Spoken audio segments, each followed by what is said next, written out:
I happen to dabble in multiversal travel, and I could probably zap you guys to an alternate Earth. We used portal travel eons ago, but evolved to a one universe, one truth policy as the highest form of existence. Ever felt like the universe was crushing you with its weight? Well, you might just relate to Rick Sanchez. Millions of viewers have found a bizarre kinship with Rick and Morty's cynical, brilliant protagonist. In this video, we're gonna explore how Rick and Morty tapped into this shared experience of existential dread and turned it into groundbreaking television. We'll look at how the show's unique blend of high-concept sci-fi and crude humor reshaped what we expect from animated series. So come on, don't be a Jerry. Let's dive into the multiverse of Rick and Morty's impact on TV. It's gonna be a wild ride through the cosmos of comedy and philosophy. So we've talked about Rick's general awesomeness, but now it's time to dive into the real meat of what makes Rick and Morty such a mind-bending show: the multiverse. You might think you've seen sci-fi do parallel universes before, but trust me, this takes it to a whole new level. Remember when Rick first introduced Morty to infinite realities? It was like watching a kid's brain explode in real time. But here's the thing, if there are infinite realities where literally anything can happen, doesn't that kind of make everything pointless? This is where Rick's portal gun comes into play. It's not just a cool gadget, it's a reset button for destiny. Every time Rick and Morty step through that swirling green portal, they're challenging our whole understanding of free will and consequences. In a world where you can hop to another reality whenever things get tough, do your choices even matter? The show digs into the psychological toll this kind of power can take on a person. Take Rick, for example. On the surface, he seems like he's got it all figured out, but as we spend more time with him, we start to see the cracks in that cool facade. The guy's a mess, and a lot of that comes from dealing with the existential weight of the multiverse. Now you might be thinking, but what about all those silly episodes? Like the one where Rick turns himself into a pickle? Well, my friend, that's where the genius of the show really shines. Even something as ridiculous as Pickle Rick isn't just a throwaway gag. It's an exploration of Rick's self-destructive tendencies and his inability to deal with family therapy. The absurdity of the situation just makes the underlying message hit that much harder. The multiverse concept allows the show to go absolutely bonkers with its storytelling. Want to see what would happen if the world was taken over by a race of giant telepathic spiders? There's a universe for that, but these aren't just random, consequence-free adventures. The show uses these wild what-if scenarios to explore deep philosophical questions and character development. As we dive deeper into the multiverse, we see how it affects not just Rick, but everyone around him. Morty starts off as this wide-eyed kid, owed by all the possibilities, but over time, we see him become more jaded, more Rick-like. It raises some pretty heavy questions about the nature of personality and how our experiences shape us. Rick and Morty's use of the multiverse didn't just make for some trippy episodes, it revolutionized storytelling and animated TV. By introducing the multiverse, they created a framework where literally anything could happen, and it would still make sense within the rules of the show. This opened up so many possibilities for storytelling. Suddenly, animated shows didn't have to play it safe anymore. They could take big risks, explore wild concepts, and still keep their audience engaged. Here's the revised and refined version of the script. Okay, so we've talked about how Rick and Morty can do pretty much anything with the multiverse, but the show doesn't stop there. It takes us on a wild ride through some seriously heavy philosophical concepts too. Let's look at one of the show's most iconic characters, Mr. Meeseeks. You remember him, right? The blue guy who pops into existence, helps you with a task, and then disappears. On the surface, he's just a goofy character who yells, "I'm Mr. Meeseeks, look at me!"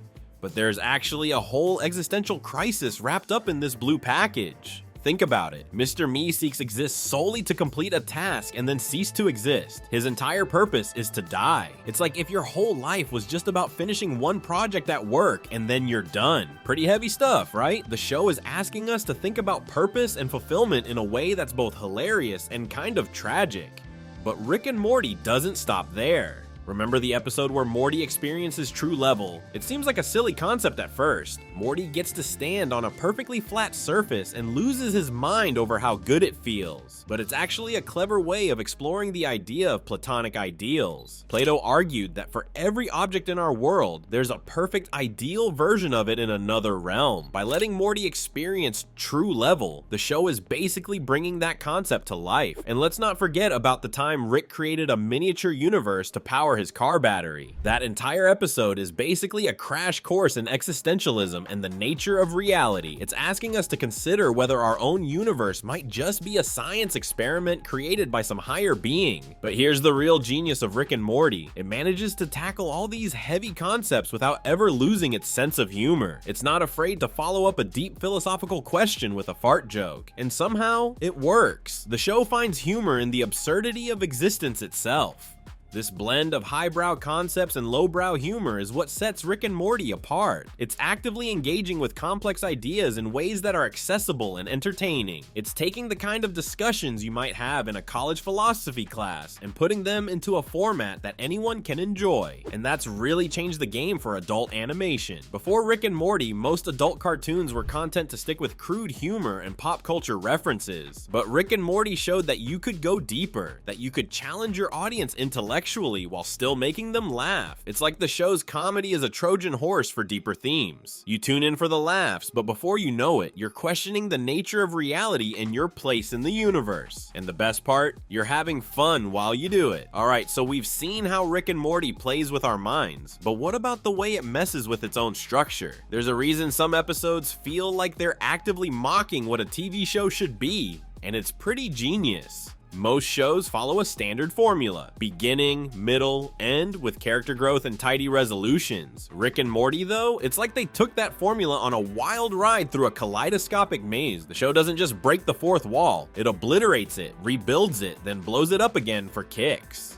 Let's look at how they do it. Remember those interdimensional cable episodes? They seem random, but they're actually clever commentary on TV itself. It's the show saying, look how absurd most TV is, while we still can't look away. Then there's Total Recall, where suddenly there are a bunch of new characters. It plays with sitcom tropes and our TV memories, basically saying, we know you know how this works, so let's have some fun. But Rick and Morty doesn't stop at poking fun at TV. It goes full meta with episodes like Never Ricking Morty, set on a literal story train. It's a brain-bending commentary on narrative structures, fan expectations, and the show's own shock value. Now, you might wonder if all this narrative trickery might lose viewers, but here's the thing. It actually serves the show's themes and develops the characters. Rick can hop between infinite realities, so of course his show wouldn't follow a normal structure. The chaotic storytelling reflects Rick's chaotic universe, and when you can see infinite versions of yourself, it messes with your head. The show's structure lets us experience that mind-bending reality alongside the characters. Take the Ricklantis mix-up. It abandons our main Rick and Morty to focus on alternate versions in the Citadel. It's non-linear storytelling at its finest, expanding our understanding of Rick and Morty as concepts, not just characters. All this narrative experimentation isn't just for laughs, it's changing how we watch TV. After Rick and Morty, straightforward stories can feel a bit boring. The show has trained us to expect the unexpected, to look for deeper meanings in everything we watch. Other shows are taking notes too. You can see Rick and Morty's influence in shows like Russian Doll or The Good Place, which play with time and reality in similar ways. But here's what really makes Rick and Morty special. Even with all its clever tricks, it never loses sight of its characters and their emotional journeys. Even in the craziest, most structure-breaking episodes, we're still invested in Rick, Morty, and the Smith family. That's the real magic. It turns storytelling inside out while still making us care about what happens next. Alright, so we've seen how Rick and Morty keeps us invested in its characters, but what about the guy who seems determined to push everyone away? Let's dive into the pickle brine psyche of Rick Sanchez, where smartest man in the universe meets absolute train wreck of a human being.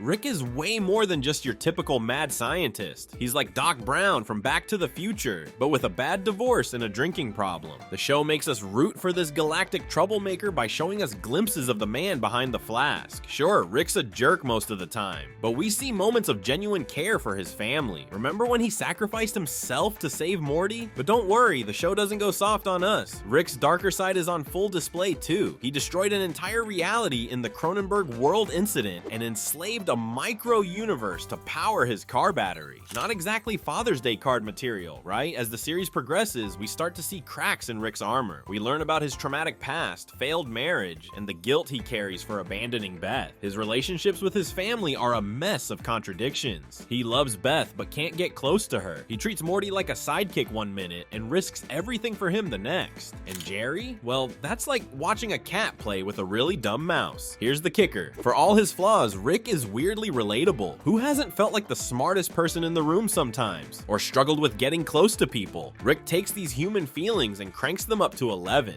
As we dig deeper into Rick's psyche, we see a man who's done it all and decided none of it matters. But instead of finding peace in that nihilism, he's constantly running from it. His adventures, inventions, and even his family are just distractions from the emptiness inside. But it's not all hopeless. We do see moments of growth from our pickle-loving scientist. Take the Pickle Rick episode, where he turns himself into a pickle to avoid family therapy, but ends up facing some hard truths about himself. These rare moments of vulnerability show that even Rick can change, even if it's just a little bit. So what's the deal with Rick Sanchez? He's not your typical hero, that's for sure. He's a new breed of protagonist who challenges what we think a hero should be. Most of the time, he's just trying to outrun his own existential dread, but that's what makes him so compelling. He's a reluctant hero, constantly teetering between self-destruction and redemption, and despite ourselves, we can't help but root for him. Okay, so we've talked about Rick's existential crisis and his wild adventures, but what about the rest of the Smith family? At its core, Rick and Morty is one of the most innovative family dramas on TV. The Smith family isn't just a backdrop for Rick's shenanigans. They're the emotional heart of the series, and their struggles to connect with each other make the show relatable. Like a fractured mirror slowly being pieced together, each family member grows and changes throughout the series. Take Morty, for example. He starts as this wide-eyed kid who goes along with whatever Rick says. But as time goes on, Morty finds his own voice and starts questioning Rick's decisions. It's about Morty figuring out who he wants to be. Summer, initially the typical angsty teenager, becomes more confident and capable as she gets pulled into the adventures. She turns into a key player in the family dynamic. Beth and Jerry's relationship is complicated, to say the least. We see them struggle with their marriage, separate, and then come back together. The show doesn't shy away from showing how Rick's presence affects them, but it's not all doom and gloom. We see moments of genuine connection between family members, like when Beth and Jerry work together to save their kids from the Cronenberg dimension, or when Summer and Morty bond over their shared experiences with Rick.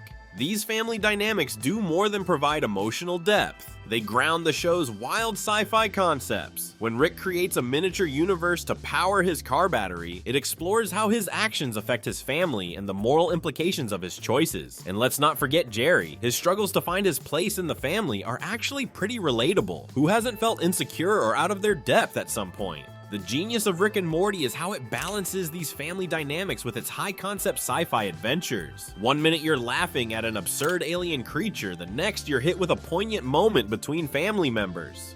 By focusing on these relationships, Rick and Morty manages to be both wildly imaginative and deeply human. It asks big questions like, how do you maintain relationships when there are infinite versions of your loved ones? How do you deal with a family member who's brilliant but also deeply flawed? So next time you're watching Rick and Morty, pay attention to those family moments. They might not be as flashy as the sci-fi stuff, but they're the real heart of the show. It's about a family trying to connect and understand each other in a universe that often doesn't make sense. Alright, we've reached the end of our wild Rick and Morty journey. This show goes beyond just sci-fi craziness. It's a funhouse mirror of our messy reality. Whether you're a superfan or casual viewer, Rick and Morty has changed TV, pop culture, and how we think about big stuff like family and existence. Pretty deep for a cartoon, huh? Next time Rick drags Morty into chaos, remember you're not just laughing at crude jokes. You're exploring the universe's biggest questions. So ask yourself, in all that interdimensional madness, what insights about your own world are you picking up? In the end, isn't finding meaning in the chaos what makes life, well, fantastic?